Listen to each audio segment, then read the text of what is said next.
We've been taught to believe that life is made of things: people, trees, rivers, economies, nations. But what if life isn't made of things at all?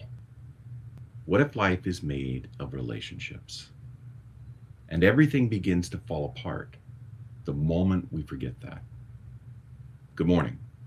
Welcome to the Morning Breath live stream, where we start our day with coherence. I'm your host, Jeremy Tennell, systems designer and coherence coach. Together, we're exploring the Zoetic Order, a journey into designing life centered futures. Take a moment to engage with feedback. Like, subscribe, follow the live stream before we go further. Sharing your thoughts in the comments is always appreciated and a natural step towards what we're seeking to achieve here: relationship. Let's begin by taking one slow breath in and out, and out.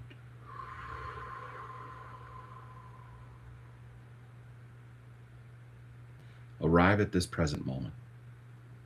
Let's begin. One of the greatest misunderstandings of our modern world is the belief that we are individuals first and participants second. We've inherited a worldview that divides reality into separate objects, separate people, separate organizations, separate organizations. Each species in its own separate category, each nation behind its separate boundaries. All ideas are unique and separately our own. And when we take a closer look, it doesn't seem to work that way. A forest is not a collection of trees, it's a conversation. Your body isn't a collection of organs, it's a relationship. A family isn't simply people sharing an address, it's patterns of trust and memory, conflict and forgiveness, and love unfolding across time. Nothing alive exists by itself. Life exists through relationship. Modern culture celebrates independence, self made, self sufficient, and self reliant. Those are beautiful aspirations, but not biological realities. Every breath you take was made possible by a tree. Every meal represents thousands of people you've never met. The language you're hearing this morning come out of my mouth evolved long before either of us arrived on this planet. You didn't invent yourself, you inherited yourself from family and culture, from ancestors and ecosystems, through relationship. The question isn't whether we're all connected. The question is whether we're conscious of our connections. When we think about change, we usually focus on changing individuals, fixing the employee, correcting the student, electing the politician, evolving yourself. But systems thinking teaches us something different. Transformation rarely begins inside isolated individuals. It begins with relationship. Trust changes people. Belonging transforms them. Being seen opens up new ways of being in the world. Listening changes the way we see that world. The healthiest organizations aren't built because they hired perfect people. They're built because they cultivate healthy relationships. The healthiest communities aren't communities without conflict. They're communities that know how to remain in relationship through conflict.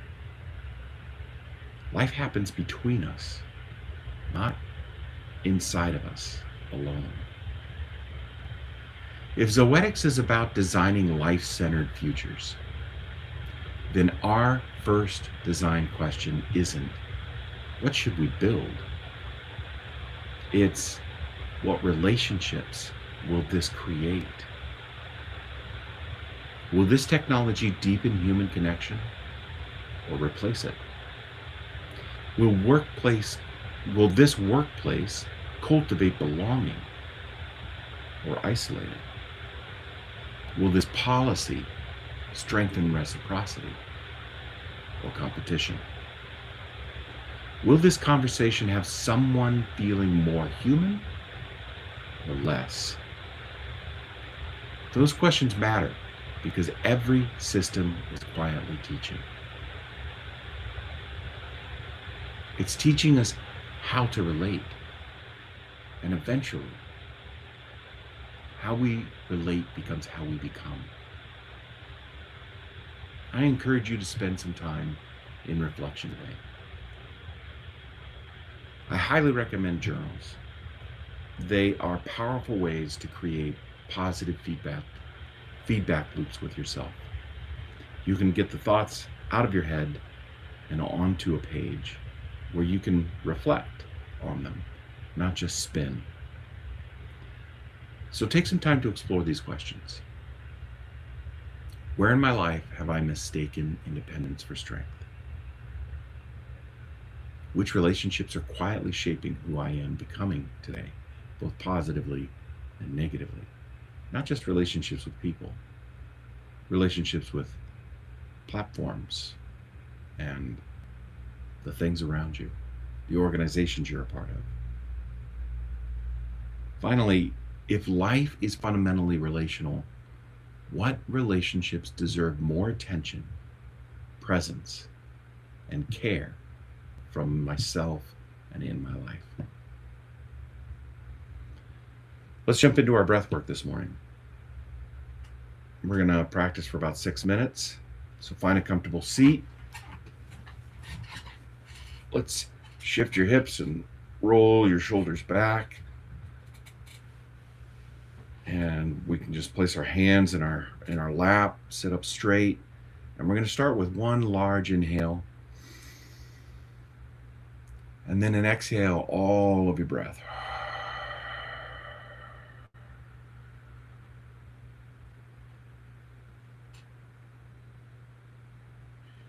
Relax your eyebrows, relax your face, relax your shoulders. Inhale again. And out.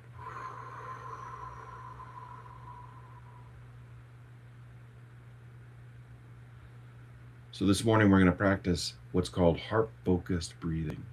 So breathe in for about 6 seconds. And out for 6.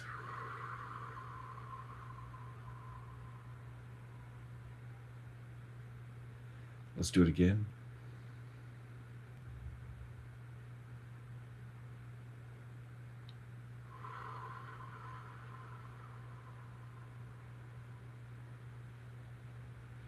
Let's find a pattern there.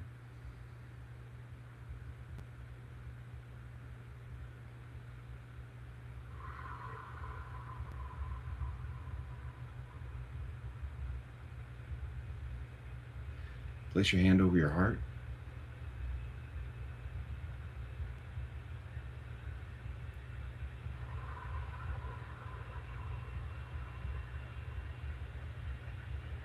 Keep your breathing in the same pattern.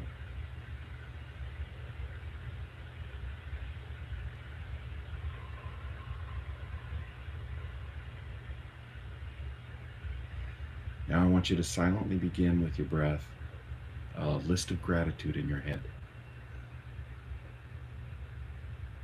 I am thankful for today.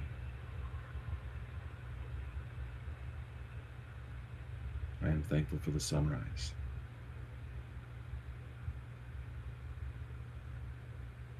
I am thankful for the birds chirping.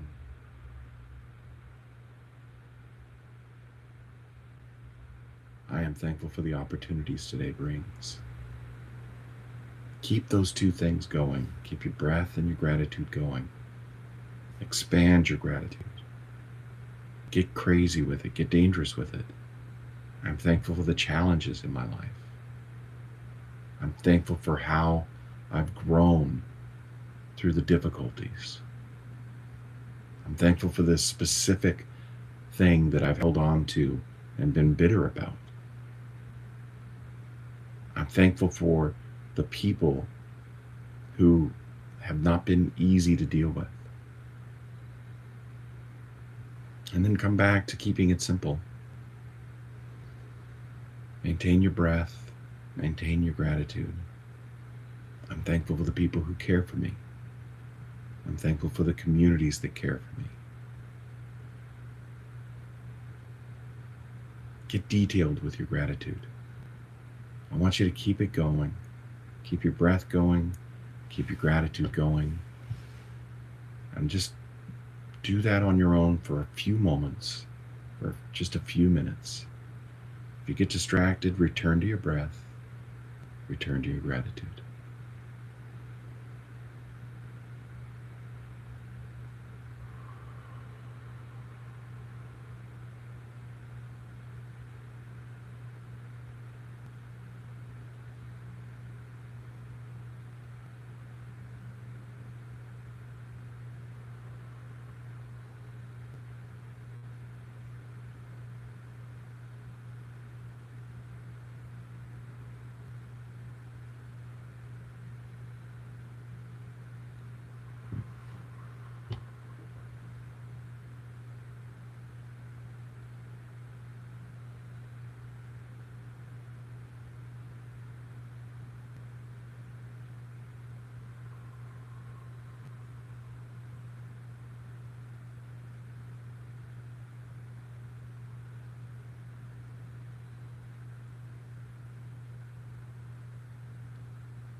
Stay with it.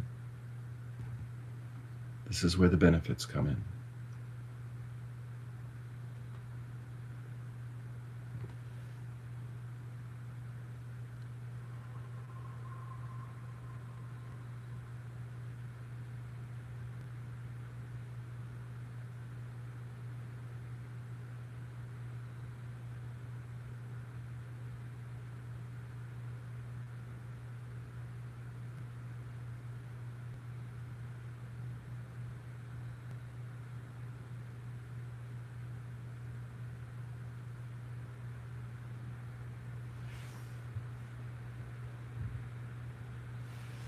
Let's take a deep breath in and out. Let's return to this space one more time.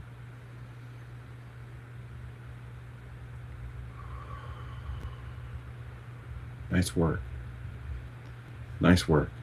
That daily practice of being aware of your breath, creating and cultivating that awareness, leaning into your interaction and relationship with breath. Expand your ability to engage your autonomic nervous system. Breath is our doorway and our pathway into a broader understanding of how to relate to each other and how to relate to circumstances that may be easy or difficult. It's a way to relate with our emotions. If you're constantly feeling anxious, if you're constantly struggling with a sense of dread, breathe in. Slow your breath down. Become aware of the shallow breaths that you're constantly taking. Because your body is feeding itself on oxygen. And if your breaths are shallow, you're feeding yourself anxiety. Deep breath. Be aware. Tomorrow we're going to take another step. We'll explore a word that often is misunderstood. Coherence, not as an agreement or perfection, but as the invisible pattern that allows living systems to flourish. Because when relationship becomes coherent, life begins to emerge in remarkable ways. Until then, be gentle with yourself, be generous with one another, and remember, you were never meant to navigate this life alone, and you don't. Every living thing you see today is reminding you of something ancient. Life is not a possession, it is participation. Take a breath. See you tomorrow.